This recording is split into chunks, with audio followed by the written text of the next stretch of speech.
রাজারহাটে 1 বিঘা 2 বিঘা নয় 5 বিঘা জলাশয় ভরাট করা হচ্ছে এই অভিযোগ করেছিলেন স্থানীয় বাসিন্দারা। আর সেই ভরাট মামলা অর্থাৎ 5 বিঘা জলাশয় ভরাট মামলা হাইকোর্ট ডিভিশন বেঞ্চে এবার জয় সেই স্থানীয় বাসিন্দাদের।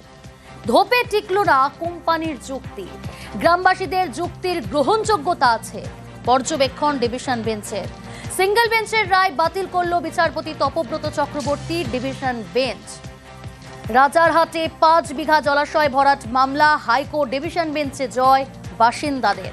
ধোপে টিকলই না কোম্পানির যুক্তি, গ্রামবাসীদের যুক্তির গ্রহণযোগ্যতা আছে পর্যবেক্ষণ ডিভিশন বেঞ্চের।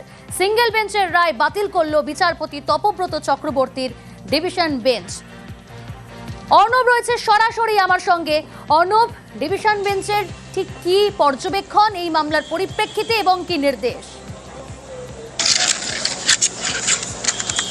দেখো, এলাকার পুকুর বুঝিয়ে দেওয়া হচ্ছে 1-2 কাঠার নয়, 5 বিঘের পুকুর। রাজারহাটের অত্যন্ত গুরুত্বপূর্ণ এই পুকুর এলাকার বাস্তুতন্ত্র বা বাস্তুরীতি সেটার ব্যালেন্সের জন্য অত্যন্ত তাৎপর্যপূর্ণ। সেই 5 বিঘের পুকুর সেটাকে ভরাট করে দিয়ে সেখানে মাল্টিপ্লেক্স হবে বা অন্য কিছু হবে। এলাকাবাসীরা প্রতিবাদ করেছিলেন, গ্রিন ট্রাইব্যুনালে গেছিলেন, ন্যাশনাল গ্রিন ট্রাইব্যুনাল স্বতঃপ্রণোদিত হস্তক্ষেপ করেছিল এবং সেই মামলার প্রেক্ষিতে সিঙ্গেল বেঞ্চ থেকে কোম্পানি একটি কার্যত তথ্য লুকিয়ে একটি নির্দেশ নিয়ে নেয় এবং সেই নির্দেশের কারণেতেই কার্যত এলাকাবাসীকে ডিভিশন বেঞ্চে যেতে হয়।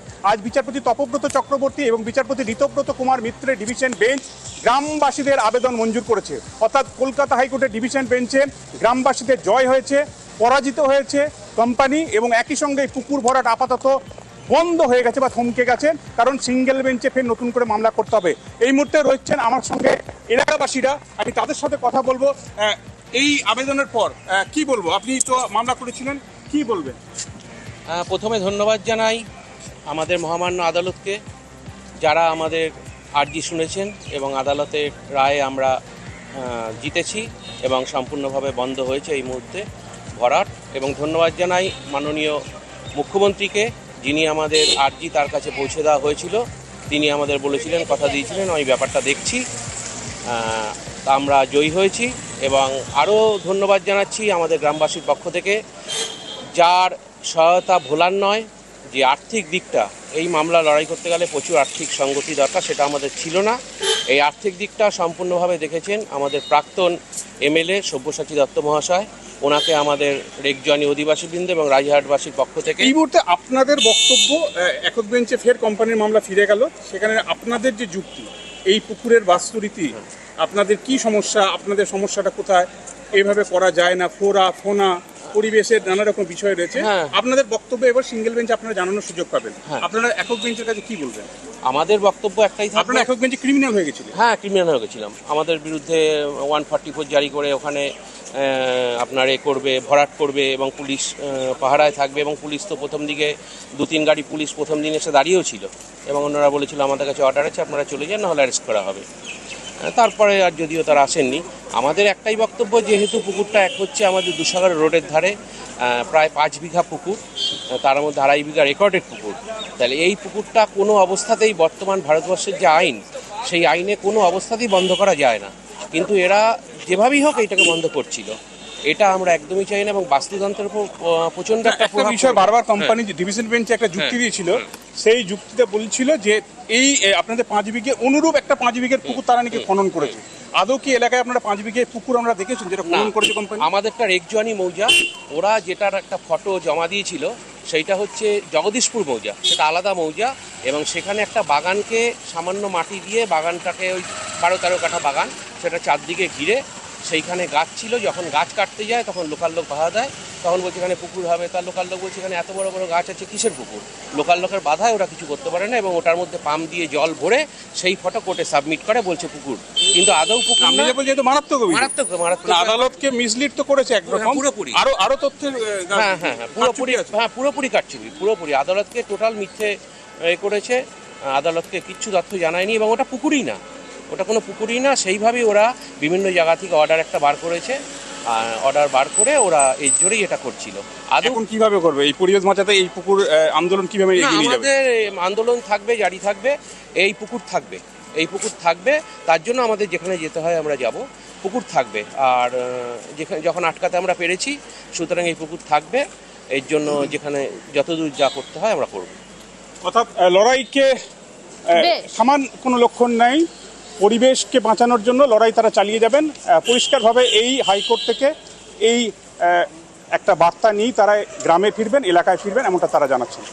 আচ্ছা, বেশ অর্ণব, আমরা যে খবরটা আপনাদের দেখাচ্ছি যে রাজারহাটে 5 বিঘা জলাশয় ভরাট এবং সেই জলাশয় ভরাট মামলায় স্থানীয় বাসিন্দা গ্রামবাসীরা তাদের যে অভিযোগ ছিল সেই অভিযোগকে যে পর্যবেক্ষণ বিচারপতিদের যে গ্রামবাসীদের যুক্তি গ্রহণযোগ্যতা আছে, কিন্তু এর সূত্রপাত কোথা থেকে, ব্যাকগ্রাউন্ড কি, ডিটেল জানবো, আপনাদের জানাবো। আমার সঙ্গে রয়েছে সহকর্মী অনুপ। অনুপ, একটু ব্যাকগ্রাউন্ডটা জানতে চাইবো, ঠিক কি হয়েছিল?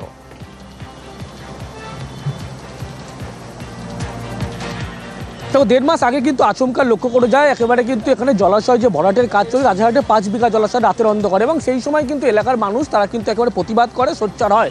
এরপরেই তারা কিন্তু একেবারে দফায় দফায় বিক্ষোভ দেখাতে শুরু করে, এবং এই যে ঘটনা সেই ঘটনার পরিপ্রেক্ষিতে কিন্তু পুলিশের বিরুদ্ধে তারা একাধিক অভিযোগ ছিল, পুলিশের মধ্যে এই কাজ হচ্ছিল বলে এমনটা অভিযোগ করে। এরপরে আবার যখন দ্বিতীয়বার জলাশয় ভরাটের কাজে যখন আবার এই কোম্পানির লোক হাত লাগায়, সেই সময় লক্ষ্য করে যায় সেখানে কিন্তু আবার গন্ডগোলের সূত্র হয়। প্রমোটারের লোকজন থেকে শুরু করে যারা কোম্পানির লোক তাদেরকে ধাওয়া করতে হয় এলাকার মানুষজনকে, এবং তারা কিন্তু ডাম্পার ফেলে, জেসিবি আর্ট মুভার ফেলে কিন্তু পালিয়ে যায়।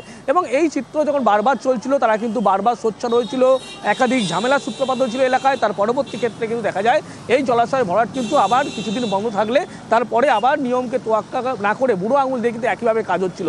এই যে গোটা ঘটনা, তার পরিপ্রেক্ষিতে কিন্তু একেবারে এলাকার মানুষজন তারাই আদালতের দ্বারস্থ হয়, এবং শেষমেশ আজকে এক প্রকার বলা যায় যে এলাকার মানুষের, গ্রামবাসীদের জয় হয়েছে। তার কারণ তারা এই অভিযোগ কিন্তু দীর্ঘদিন ধরে করছিল, এবং তারা যে অভিযোগ করছিল বেআইনিভাবে কিন্তু এইভাবে জলাশয় ভরাট করা হচ্ছিল এবং তাদের উপরে চাপ সৃষ্টি করা হচ্ছিল।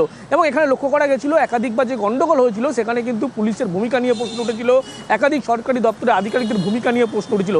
তারপরেই তারা কিন্তু একেবারে সংবাদ মাধ্যমের দ্বারস্থ, তার পরবর্তী ক্ষেত্রে আদালতের দ্বারস্থ হয়। তারপরেই একেবারে আজকে তাদের জয়, এমনটাই তারা মনে করছে। তার কারণ দীর্ঘদিনের আন্দোলন ছিল, 1.5 মাস আগে থেকে এই জলাশয় কিন্তু একেবারে সম্পূর্ণ ভরাটের কাজ শুরু হয়েছিল।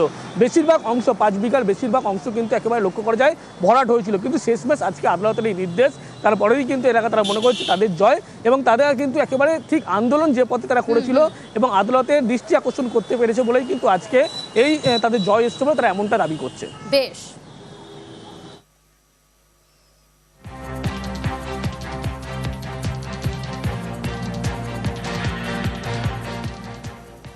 হাইকোর্টের পর্যবেক্ষণ যেখানে গ্রামবাসীদের যুক্তির গ্রহণযোগ্যতা আছে, অর্থাৎ গ্রামবাসীদের জয়, ধোপেই টিকলো না কোম্পানির যুক্তি। এদিকে পুকুর ভরাট রুখতেই কিন্তু কড়া মুখ্যমন্ত্রী। বিধানসভা থেকেই মমতা বন্দ্যোপাধ্যায়ের হুঁশিয়ারি, কোথাও পুকুর ভরাট হলে কড়া ব্যবস্থা নেওয়া হবে।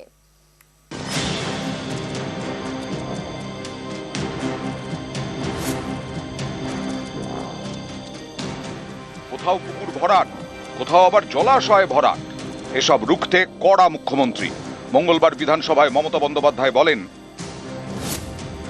অনেক পুরসভা নিজের ইচ্ছে পুকুর ভরাট করে দেয়, বোঝে না পুকুর ভরাট করলে নিঃশ্বাস বন্ধ হয়ে যায়। এ নিয়ে পুরনগর উন্নয়ন দফতরকে বলেছি, পঞ্চায়েত দফতরকেও বলেছি। পুকুর ভরাট করে ইচ্ছে মতো বাড়ি তৈরি হচ্ছে, দমকল অ্যাম্বুলেন্স ঢুকবে কিভাবে? এরপরে আরো সুর চড়ান মুখ্যমন্ত্রী, হুঁশিয়ারি দিয়ে বলেন, জোর করে পুকুর ভরাট করলে কড়া ব্যবস্থা নেব, নো কম্প্রোমাইজ। কড়া ব্যবস্থা নেবে পরিবেশ দফতর, স্ট্রং অ্যাকশন নেওয়া হবে। সোমবার রাজারহাটে জলাশয় ভরাটের খবর দেখায় নিউজ 18 বাংলা। রাজারহাটের বিষ্ণুপুর 1 নম্বর গ্রাম পঞ্চায়েতের রেকজোয়ানি, এখানে 5 বিঘের বিরাট জলাশয়। এই জলাশয় ভরাট করে ফ্ল্যাট তৈরির ছক কষা হচ্ছে বলে অভিযোগ। অভিযোগের আঙুল একটি বেসরকারি সংস্থার দিকে। এর বিরুদ্ধে সরব হন স্থানীয়রা, তারা কলকাতা হাইকোর্টের দ্বারস্থ হন। এই মামলায় বৃহস্পতিবার পর্যন্ত জলাশয় ভরাটের কাজ বন্ধ রাখার নির্দেশ দিয়েছে হাইকোর্ট। শুধু রাজারহাটে জলাশয় ভরাট নয়, কখনো দক্ষিণ 24 পরগনার জয়নগর, কখনো উত্তর 24 পরগনার পানিহাটি, কখনো আবার নদিয়া, নানা জায়গায় পুকুর ভরাটের অভিযোগ উঠেছে। এসব রুখতেই বিধানসভা থেকে সাবধান করে দিলেন মুখ্যমন্ত্রী। নিউজ 18 বাংলা।